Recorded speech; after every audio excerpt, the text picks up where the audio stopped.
Shalom Bapak Ibu Saudara-saudari yang dikasihi dan mengasihi Tuhan. Kita bersyukur hari ini Tuhan boleh memberkati kita. Mari sebelum kita membaca dan merenungkan firman Tuhan, kita berdoa. Tuhan, terima kasih, kami bersyukur hari ini Engkau boleh berkati kami. Kami boleh ada sebagaimana kami ada, semua karena berkat dan kemurahan-Mu. Saat ini kami akan membaca dan merenungkan firman-Mu. Berfirmanlah, kiranya kami boleh mengerti dan kami tahu apa yang semestinya kami lakukan. Kami berdoa dalam nama Tuhan Yesus. Haleluya. Amin. Ayat bacaan kita hari ini terambil dari Injil Lukas pasal yang ke-21. Ayat 7 hingga ayatnya yang ke-19. Saya akan membacakan ayatnya yang ke-8. Jawabnya, waspadalah supaya kamu jangan disesatkan. Sebab banyak orang akan datang dengan memakai namaku dan berkata, akulah dia, dan saatnya sudah dekat. Janganlah kamu mengikuti mereka. Amin. Demikian firman Tuhan, mari kita merenungkannya.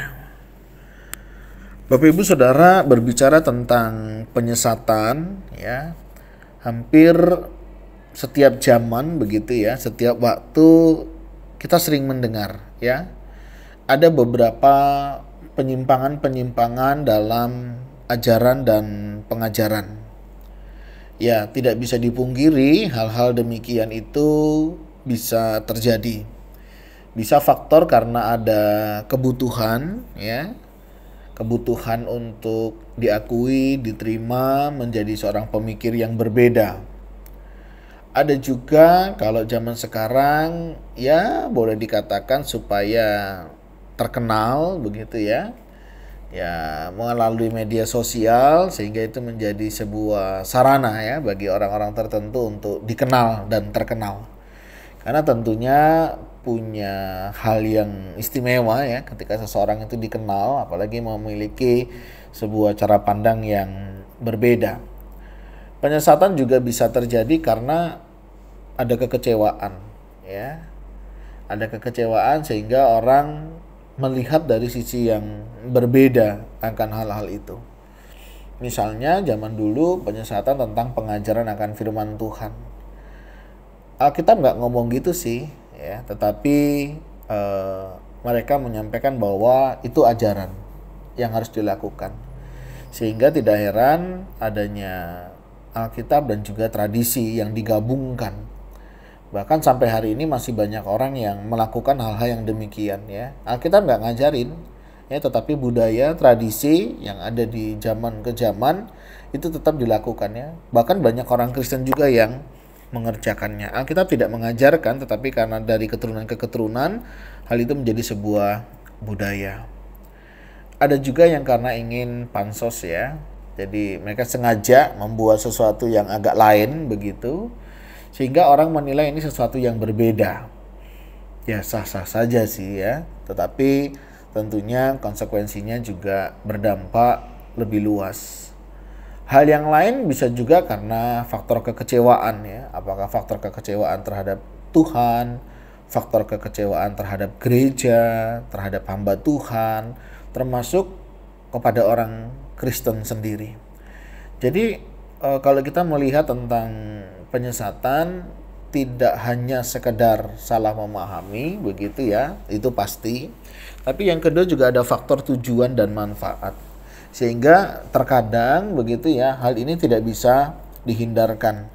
Belum lagi ketika mereka memiliki kebutuhan tertentu ya, untuk nge-branding dirinya misalnya, itu sangat mungkin saja terjadi di dalam kehidupan. Nah, makanya tidak heran ya, hampir setiap waktu ya penyesatan itu selalu ada. Tapi firman Tuhan juga mengingatkan, memang penyesatan itu akan ada. Tetapi celakalah orang yang menyesatkan. Artinya memang kita perlu mewaspadai, ya, supaya apa? Kita tidak tersesat atau kita juga tidak menyesatkan. Tetapi bukan berarti kita tidak boleh berpendapat. Silakan berpendapat, ya, tetapi sekali lagi kita kaji, kita dalami dengan kebenaran firman Tuhan yang benar-benar benar. Awal-awal dalam pembentukan sebuah kelompok, hal ini seringkali terjadi. Silakan berkat firman Tuhan yang didapat. Saya selalu menanyakan begitu kepada kelompok-kelompok saya. Dan biasanya awal-awal ini dulu ya, mereka selalu menjawab, enggak lah Pak, nanti takut salah, takut menyesatkan orang lain. Saya bilang, lebih baik salah di sini, kita jadi tahu begitu ya, daripada kita berpikir selama ini benar, ternyata itu nggak benar. Nah, puji Tuhan memang hari ini kelompok-kelompok yang ada semakin lincah ya, artinya semakin mengerti, memahami apa yang menjadi pesan Tuhan melalui pembacaan firman Tuhan. Jadi memang ketekunan itu penting ya, kesetiaan, komitmen belajar dan minta pimpinan Allah Roh Kudus itu juga penting untuk kita boleh memahami apa yang menjadi pesan Tuhan. Nah, Bapak Ibu Saudara, ketika kita menghadapi situasi kondisi seperti ini, apa yang mesti kita lakukan? Firman Tuhan tadi katakan waspadalah. Ya, jadi kita mesti waspada akan hal-hal yang demikian. Kenapa? Supaya kita tidak disesatkan.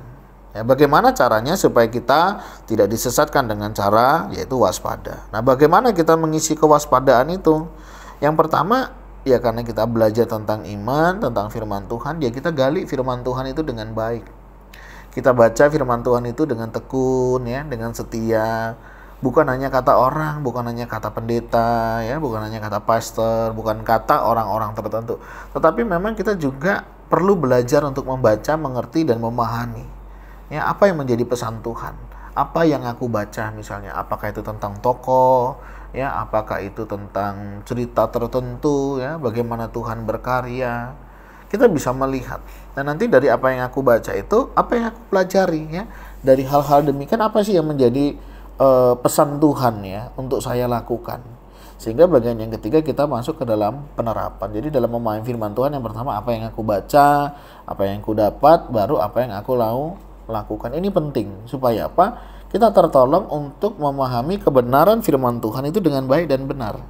Ya, artinya begini, banyak orang kadang suka menggali firman Tuhan, ya, mengerti firman Tuhan, tetapi seringkali gagal di aplikasi, ya. Ya, artinya nggak dilakukan. Ada juga yang wes nggak peduli firman Tuhan ngomong apa, sementing aku melakukan yang baik.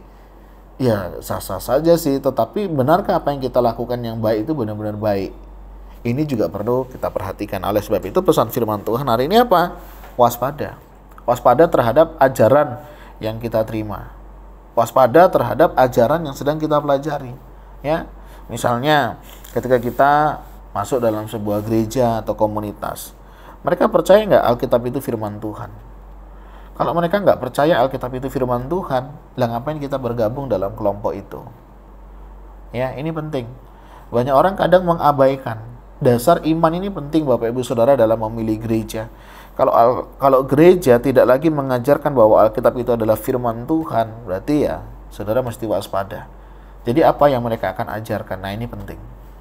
Yang kedua, misalnya tentang keselamatan. Apakah mereka percaya Yesus Kristus itu sebagai Tuhan dan Juru Selamat satu-satunya, bukan salah satu? Ini juga penting, ya. Hati-hati jika misalnya gereja kita begitu ya tidak lagi mengajarkan bahwa Yesus Kristus itu hanya salah satu penyelamat. Wah, itu kita perlu waspada. Artinya di luar Yesus ada keselamatan. Ini kita perlu mewaspadai, ya. Karena iman Kristen memiliki dasar yang seperti ini. Keselamatan itu anugerah, bukan usaha dari manusia. Ini juga penting. Jadi kalau keselamatan itu karena perbuatan baik, ya, karena kita masih melayani, kita ibadah, maka kita diselamatkan. Hati-hati, itu penyesatan terjadi. Ya, ingat keselamatan itu hanya anugerah ya. Dalam Efesus 2 ayat 8 dan 9 di sana sangat jelas dikatakan sebab oleh kasih karunia kamu diselamatkan. Jadi hal-hal dasar ini penting. Penting nggak sih kita belajar doktrin? Lo penting, ya. Ada banyak orang bilang nggak perlu doktrin, yang penting aku lakukan apa kata firman Tuhan. Loh iya betul, apa kata firman Tuhan itu juga sebuah pengajaran. Ya, artinya pengajaran yang kita pahami dengan baik, sehingga kita akan mengenal namanya teologi sistematika, di mana kita belajar di sana sudah disistematis begitu ya, sehingga kita akan lebih mudah memahami tentang Allah ya, bagaimana kita mengenal Allah kita, bagaimana kita tahu tentang Roh Kudus, bagaimana kita tahu tentang Yesus Kristus, tentang keselamatan, tentang gereja, itu perlu dipahami dengan baik. Ya, jangan kita juga nggak peduli tentang doktrinnya. Oh, udahlah, nggak peduli tentang doktrin, yang aku mau yang penting praktis-praktis. Nggak begitu juga ya. Doktrin itu penting, karena itu akan menjadi dasar pola pikir sistematik dalam kita berpikir ya. Nah, setelah itu kita juga perlu belajar tentang aplikasi tentunya dalam kehidupan hari lepas hari. Nah, ini cara langkah kita untuk waspada ya, supaya apa? Tidak disesatkan dan tidak menyesatkan ya. Kita misalnya sebagai para pengajar, penting sekali kita mengajar dengan baik ya. Salah satunya tentunya dengan mempersiapkan materinya, dan materinya juga harus sesuai dengan kebenaran firman Tuhan, apa yang menjadi kehendak Tuhan. Nah, hati-hati ya, jangan sampai kita menyimpang ya. Salah jalan itu repot ya, apalagi salah ajaran ya. Ini yang akan membawa orang bukannya hidup dalam Tuhan, tetapi lebih menjauhkan diri dari Tuhan. Nah, gereja-gereja juga perlu mewaspadai. Apakah saya sedang membawa jemaat ini ya, umat yang Tuhan percayakan untuk mencintai Tuhan ya, atau untuk mencintai diri sendiri malahan ya. Ini juga penting ya. Jadi apa yang kita bisa lakukan? Ya, mari kita percaya pada pimpinan Tuhan dengan tetap berdoa ya, dan tekun di dalam membaca firman Tuhan. Nah, hari ini kita perlu ya baca firman Tuhan, merenungkan firman Tuhan, dan juga itu menerapkan dalam kehidupan kita hari lepas hari. Kita juga jangan ragu akan firman Tuhan, percaya sajalah ya. Bukan berarti percaya tanpa mengerti, tidak. Kita percaya karena kita sudah mengerti, memahami, dan Allah Roh Kudus yang senantiasa menolong, menuntun kita untuk kita boleh memahami.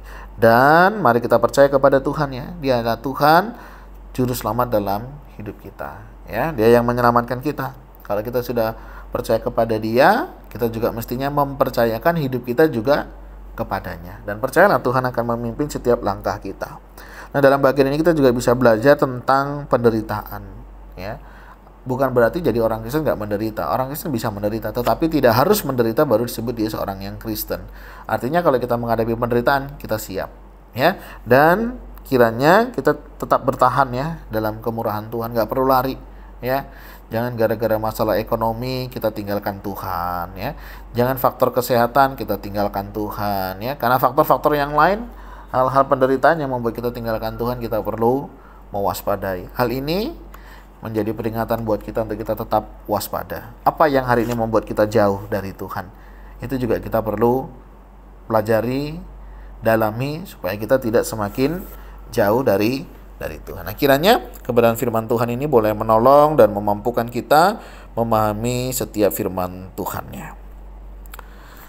Tuhan, terima kasih, kami bersyukur hari ini Engkau boleh memberkati kami. Kami boleh ada sebagaimana kami ada. Ini semua karena berkat dan kemurahan-Mu. Terima kasih ya Tuhan. Kami bersyukur untuk kasih setia-Mu. Kami juga mau berdoa, menyerahkan untuk kehidupan kami selanjutnya. Kiranya Tuhan juga pimpin sertai setiap langkah hidup kami, untuk kami boleh tetap setia hanya kepada-Mu. Kami juga mau berdoa ya Tuhan, menyerahkan untuk kehidupan kami pribadi lepas pribadi dalam pertumbuhan iman. Kiranya kami boleh bertumbuh dalam cinta kasih setia-Mu. Berkati kami tetap tekun setia dalam mempelajari firman-Mu. Yang juga berdoa untuk jemaat dalam segala usaha dan juga pekerjaannya. Mereka juga boleh hidup seturut dengan kehendak Tuhan, tetap menjadi saksi dan boleh menjadi berkat. Yang juga berdoa untuk kesehatan kami, kiranya Tuhan jaga, lindungi, pulihkan jika ada di antara kami yang sakit, dan biar kami boleh sehat dan Tuhan yang senantiasa memelihara. Terima kasih ya Tuhan untuk kasih setia-Mu. Kami berdoa, kami mohon berkat-Mu di dalam nama Tuhan Yesus Kristus. Haleluya. Amin. Bapak Ibu Saudara, demikian renungan kita hari ini. Kiranya Tuhan Yesus memberkati kita sekalian. Shalom.